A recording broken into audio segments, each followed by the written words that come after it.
Welcome to today's video, where we'll delve into the intricacies of navigating the path to obtaining a green card through different sponsorship options in the United States. We will assess both the sponsorship by a U.S. citizen child over 21 and by a U.S. citizen spouse. In addition, we'll discuss important considerations for those who have overstayed their visa and the role of income requirements in this process.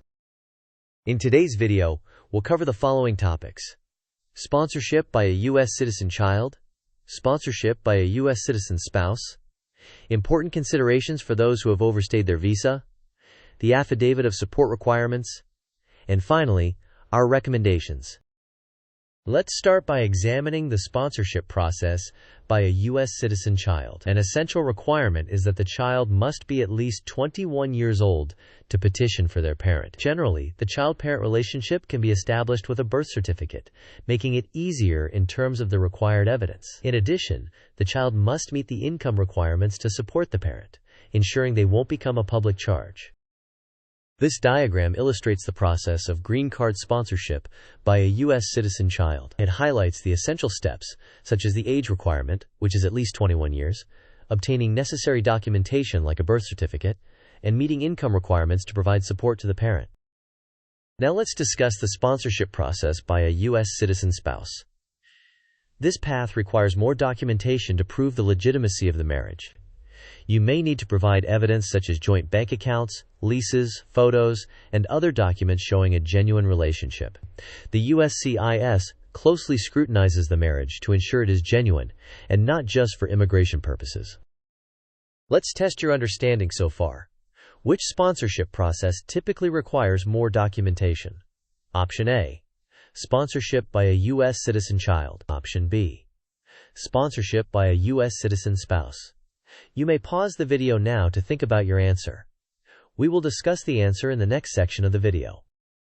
The correct answer is sponsorship by a U.S. citizen spouse, as this process involves more documentation to prove the marriage is legitimate. Moving on to individuals who have overstayed their visa. An illegal presence can trigger penalties if the visa is overstayed for more than 180 days, including a ban from re-entering the U.S. for several years. To address this, affected individuals might need to apply for an I-601 waiver to overcome inadmissibility due to unlawful presence.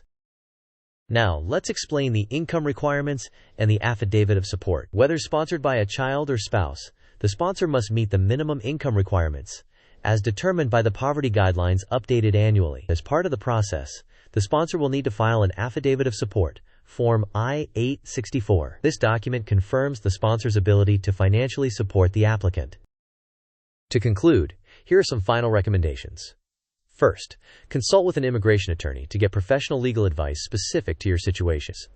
Second, prepare and gather all documentation in advance. It's crucial to provide accurate and truthful information in all applications and interviews. Lastly, understand that the process can be lengthy, complex, and involve certain risks like the possibility of denial. Thank you for watching our video. If you found this information helpful, please like, share, and subscribe to our channel. Also, feel free to share any thoughts or questions in the comments below.